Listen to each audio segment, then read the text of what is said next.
Eto nga pala guys, eto nga pala ang dapat na binibili ninyo, itong original Titan Gel Gold Supreme Year 2025 New Edition. O guys ha, bagong edition na po at bago na po ang packaging at merong pangalang Supreme. Yan guys, 10 times ang bagsik ng formula nito guys. At tandaan nyo po ha, para makaiwas tayo sa pagbili ng hindi tamang produkto.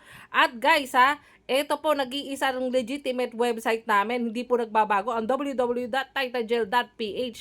Philippines po yan, .ph.philippines dahil tayo po nag-iisang franchise ng original Titan Gel dito sa Pilipinas guys. At ayan po, meron po yan logo from Russia yan guys. Ayan sa nakikita nyo naman, Russia yan, made in Russia. At ito nga pala guys, dapat ang tube po ay same pa rin naman na dati, pero meron na po dapat yung nakasulat na Supreme. At guys, hindi po siya clear white, kundi color white.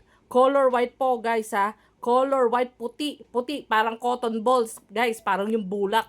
Ganyan po dapat ang kulay niya, puti. Hindi clear white kasi mas mabagsik at mas pinalakas na ang formula ng ating bago Titan Gel Supreme. At guys, kapag bumili kayo, may kasama na to instruction manual.